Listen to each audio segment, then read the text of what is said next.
terkhusus Bapak Ibu guru yang selalu memberikan soal kepada muridnya. Jangan ditambah runyam dengan kita saling menyalahkan. Betul. Ya pokoknya kalau ada keluhan langsung ngomong aja sama gurunya. Iya. Request gitu. Karena kalau mau dibuka juga, mungkin istri-istri kita sama kayak ibu-ibu ini nih kalau dikasih kesempatan marah-marah.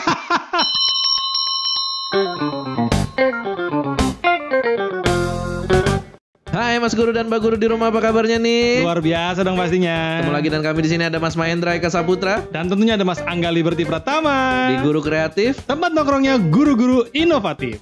Mantap, sedap. Ketemu lagi ya. Apa kabar Mas Guru dan Mbak Guru? Mas Maya apa kabar? Luar biasa pastinya, dan mudah-mudahan Mas Guru dan Mbak Guru juga sehat selalu ya. Amin. Lama kita nggak ngobrol ya. Bener. Hadir lagi hari ini. Kita ngomongin apa nih hari ini Mas Angga? Hari ini jam istirahat. Oke. Kita bahas sesuatu yang santai-santai. Ringan berarti ya. Tapi seru nih. Oh, apa nih? Tapi seru ya. Oke. Sebelum kita mulai, kita nonton dulu.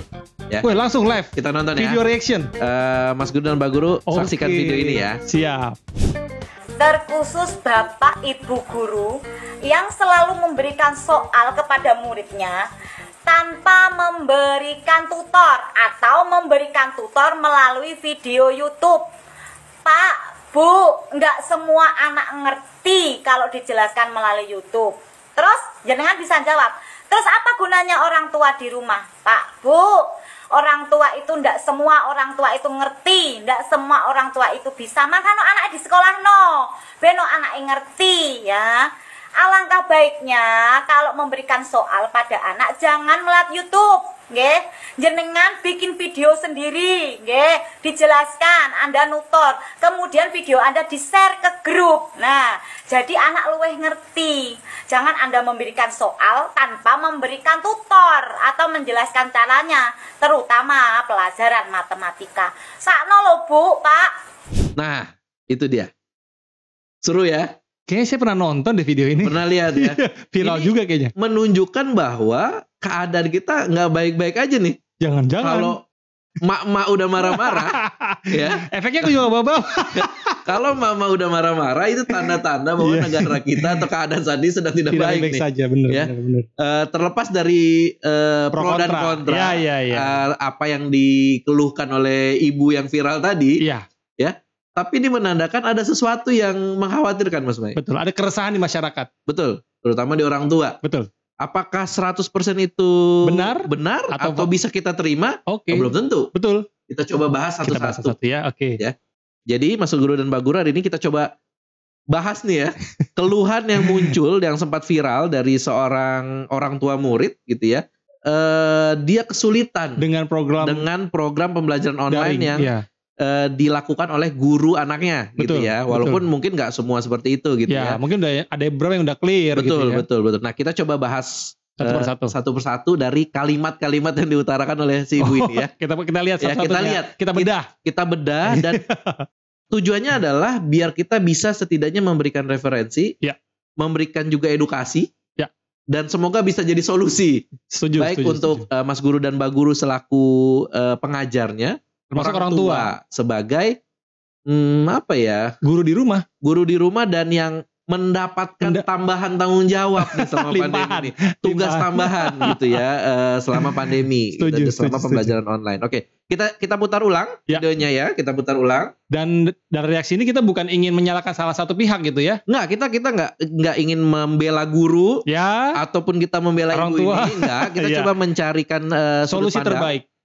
Bisa memberikan referensi sekaligus solusi. Kita coba dengar dari kalimat pertamanya Mas Mahya. Siap. Terkhusus Bapak Ibu guru yang selalu memberikan soal kepada muridnya tanpa memberikan tutor atau memberikan tutor melalui video YouTube. Nah, memberikan tugas. Yang pertama, jangan memberikan tugas tanpa tutor. Latihan tanpa tutor. Tutor itu maksudnya berarti semacam penjelasan. Mungkin semacam penjelasan, semacam arahan nih harus diapain nih gitu ya. Dan cuman ngasih aja nih, udah kerjain aja tuh. Gitu ya. Nah, tanggapan Mas Mahya dulu deh untuk keluhan pertama ini. Di potongan pertama ini saya ngerasa betul juga pandangan dari ibu ini karena mungkin kan kita nggak paham yang diinginkan si guru ini seperti apa, maunya ke arah mana. Oke. Itu menurut saya sih pandangan. Berarti ini asumsinya adalah di kasus ini bahwa si guru ngasih share video YouTube. Oh. Ya kan kalau kita tangkap ya dari kalimat pertama ini. Betul. Di share nih video YouTube. Tonton nih, murid-murid disuruh nonton. Habis itu dikasih soal. Yang bisa jadi soalnya berdasarkan buku paket. Mungkin. Videonya belum tentu menggambarkan apa yang ada dalam buku paket. Betul, bisa jadi ya. Ini asumsi ya, Mas. Kita nggak tahu ya. Mungkin tahu. Tapi dari keluh kesah yang seperti itu, bahwa tidak ada tutor. Tapi Mas Mae, di poin ini saya sedikit menggarisbawahi bahwa beberapa kasus yang saya temui gitu ya. Berarti di real lapangan ya? Di lapangan, di beberapa kasus pembelajaran online ya, ada semacam gap atau perbedaan antara satu sekolah dengan sekolah yang lain.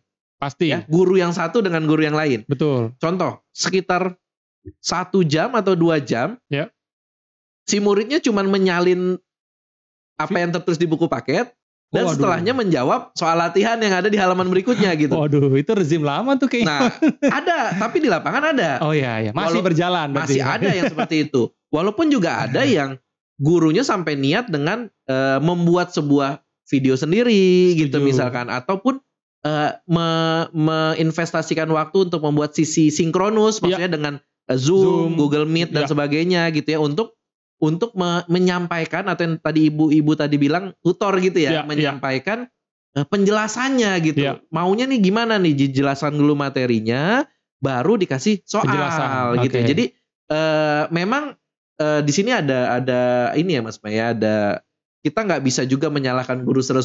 Setuju. Yang pertama, kita sudah pasti setuju bahwa digital literasi yang ada di guru juga berbeda-beda gitu ya. Jadi dengan kondisi pandemi seperti ini nggak semua guru siap untuk beralih ke digital. Dan sayangnya kita mau tidak mau harus mengupayakan untuk pembelajaran tetap berjalan. Betul. Jadilah ada guru-guru yang pembelajaran online-nya dengan gaya lama. Betul. Kasih aja tanpa riset yang mendalam, kasih dah video YouTube, kasih soal.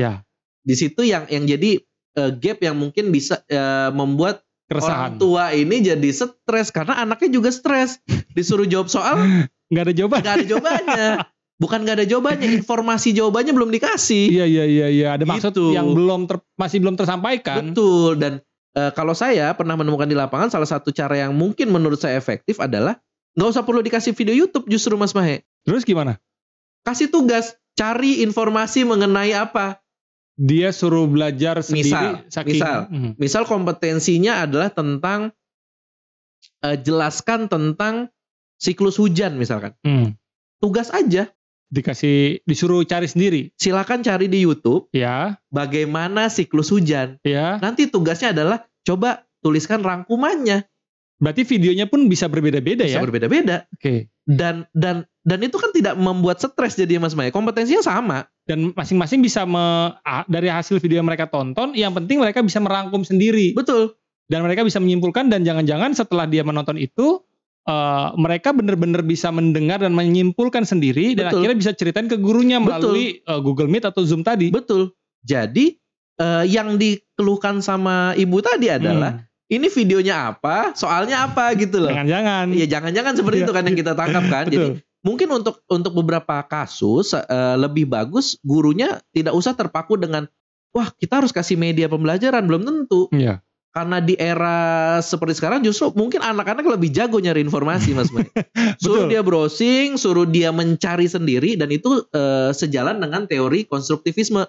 Waduh. Ya, teori belajar konstruktivisme. Saya angkat tangan. Bagaimana seorang siswa membangun pengetahuannya sendiri. Oke, lanjut ya. Kita dengerin lagi ya. Mantap. Lanjutan video ibu-ibu ini. Bahas video gini aja bisa panjang ya. Seru juga nih. Pak, Bu, nggak semua anak ngerti kalau dijelaskan melalui YouTube. Terus, jenengan bisa jawab.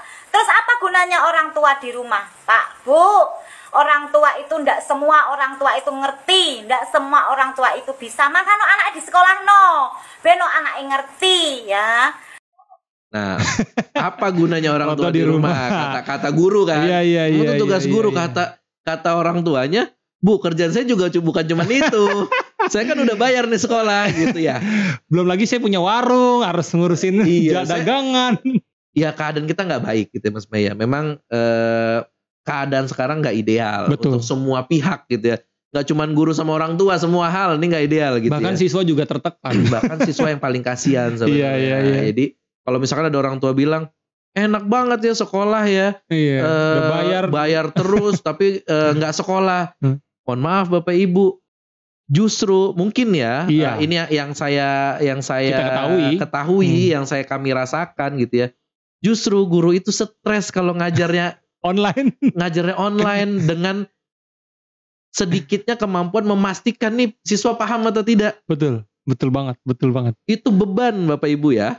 Karena buat saya dan mungkin saya yakin 100% guru-guru di Indonesia dimanapun, kalau bicaranya ngajar dan pilihannya dua menjadi guru, gaji itu bukan jadi faktor utama Mas May. Ada beban moral yang ada tanggung jawab moral yang harus kita emban nih, bukan berarti yang penting kan dibayar, terserah mau bisa mau nggak bisa itu kan pilihan siswanya. Kalau buat saya sih nggak gitu ya. Tapi dari sisi orang tua kita juga harus Mas May ya, kita harus ya mau nggak mau gitu ya. Mau nggak mau menerima dulu kondisi ini gitu. Ya mungkin seperti inilah peran orang tua di rumah. Jadi akhirnya akhir kata atau kesimpulannya kalau dari sisi semua ini, kurangilah judgement gitu ya. Kurangilah suuzon lah. Memang poinnya adalah ini memang kondisi sulit, semua hal kena dampaknya. Dan jangan ditambah runyam dengan kita saling menyalahkan. Orang tua menyalahkan guru menyalahkan orang tua gitu. Jadi kan jadi nggak ketemu solusinya. Padahal kita bisa cari jalan tengahnya dengan komunikasi dan berkolaborasi. Ya kalau ada yang mau komplain ya ngomong aja. Kalau ada yang bingung tanya aja. Nah ketika misalkan hanya disuarakan dengan marah-marah di sosial media itu nggak dapat solusi. Bikin kondisi jadi tambah ya, walaupun ada hiburan ya, kita ya. Dan karena video ini viral jadi ada topik gitu ya. Tapi maksudnya kalau untuk keresahan pembelajaran online akan lebih baik diselesaikan antara gurunya dengan orang tua dan siswanya, seperti itu Mas May. Dan intinya dari obrolan kita bukan ingin menyudutkan salah satu pihak. Enggak. Kita ingin pada semata-mata ingin memberikan sebuah insight atau sebuah pandangan bahwa ya lagi-lagi kita di posisi yang sulit, dibutuhkan kolaborasi. Karena kalau mau dibuka juga, mungkin istri-istri kita sama kayak ibu-ibu ini nih kalau dikasih kesempatan marah-marah. Dan efeknya ke kita. Juga kan, gitu ya. Jadi udahlah gitu ya, udah semua tenang, semua coba lebih berpikir jernih lah gitu. Memang kondisinya sulit. Gitu. Kita lanjutkan lagi di bagian terakhir yang menarik Bos. Alangkah baiknya kalau memberikan soal pada anak jangan melalui YouTube, nggih. Jenengan bikin video sendiri, nggih. Dijelaskan, Anda nutor, kemudian video Anda di-share ke grup. Nah, jadi anak luweh ngerti. Saya 100% tidak setuju dengan pernyataan Ibu ini, Mas May. Gimana tuh Mas? Part ini. Jangan pakai YouTube. Ya bikin sendiri. Terus di-share di-share ke grup gitu ya. Tidak semua guru melek digital. Pertama tidak semua guru secara kompetensi mampu untuk membuat video sendiri. Dan yang paling penting sebenarnya bukan tidak mampunya Mas Mahe. Tugas guru itu sudah terlalu banyak. Sudah terlalu berat. Dan memang tidak ada tanggung jawab khusus untuk guru membuat media pembelajaran sendiri, nggak pernah. Saya belum pernah ketemu tuh. Justru memang harusnya ada peran serta pihak lain, bahkan pemerintah di situ untuk menyediakan sumber belajar yang bisa dimanfaatkan oleh semua guru, seperti yang guru kreatif lakukan.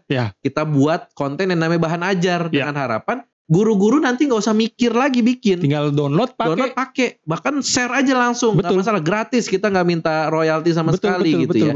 Nah, untuk ibu yang komplain ini, mohon maaf ibu ya, jadi guru tidak bisa kita tambahkan bebannya dengan harus membuat video sendiri gitu ya. Jadi karena Mas Mai secara teoritis media pembelajaran itu ada dua, ada yang didesain dan ada yang dimanfaatkan. Nah, karena berarti tinggal cari, pakai.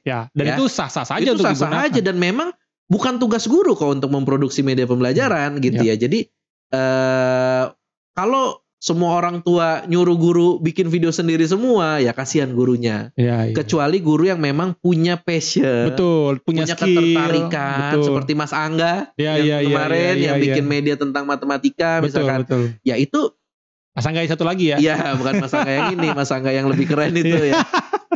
Nah, itu memang beliau punya ketertarikan yang besar, jadi dia senang mengerjakannya. Tapi ada guru-guru yang saking banyak tugasnya dan memang tidak punya background kompetensi di bidang itu, ya akan berat. Sulitan, gitu.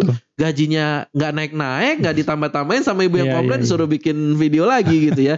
Nah, tapi solusinya gimana Mas Mahe? Solusinya ya manfaatkanlah yang sudah tersedia gitu ya. Kalau misalkan Mas Guru dan Mbak Guru di rumah kesulitan mencari di mana, buka rumah belajar. Di situ banyak Mas Mahe. Media pembelajaran yang bisa dimanfaatin. Di YouTube juga banyak. Wah, luar biasa, banyak banget yang bisa dipakai. Tinggal kejelian Mas Guru dan Mbak Guru milihnya. Betul. Jadi kalau guru harus membuat video sendiri atau media pembelajaran sendiri, mungkin saya kurang setuju Mas. Ya pokoknya kalau ada keluhan langsung ngomong aja sama gurunya. Iya. Request. Ngomongin. Iya, request aja request. Kasih tahu gurunya gitu ya. Nanti kalau misalkan tanggapan gurunya nggak jelas, baru marah-marah di sosmed. Dan mungkin jangan-jangan si ibu ini mungkin jangan-jangan di komunikasi di gurunya yang memang kurang juga gitu. Ya, kita nggak tahu. Tapi intinya kita tidak ingin menyalahkan ibu ini atau menyalahkan gurunya. Dan juga kalau ada Mas dan Mbak Guru yang kenal ibu ini boleh juga nih. Kalau ada yang Mas Guru dan Mbak Guru yang tahu nih ibu ini akun sosial medianya atau informasi kontaknya, kasih tahu kami gitu ya. Biar kita bisa akan ajak kolaborasi. Kita undang, kita ajak ngobrol. Betul. Apa sih keresahan aslinya gitu ya. Bagaimana biar kita tahu gitu ya, biar valid nih. Bener. Apa sih yang dikeluhkan gitu ya. Kalau perlu gurunya ntar kita undang juga. Ini kayak close the door gitu. Jadi tempat klarifikasi. Seru. Oke, cukup Mas Maya? Cukup banget. Ya, gitu dulu jam istirahat kali ini. Sampai ketemu di sesi jam istirahat berikutnya. Mudah-mudahan bermanfaat. Jangan lupa share, like, komen, subscribe. Ya, semuanya pokoknya. Bagikanlah informasi kepada rekan-rekan yang lain kalau memang channel ini dirasa bermanfaat. Semoga channel ini bisa terus memberikan manfaat buat Mas dan Mbak Guru. Mas Guru dan Mbak Guru, terutama untuk pendidikan Indonesia. Sampai ketemu lagi. Assalamualaikum warahmatullahi wabarakatuh. Waalaikumsalam warahmatullahi wabarakatuh.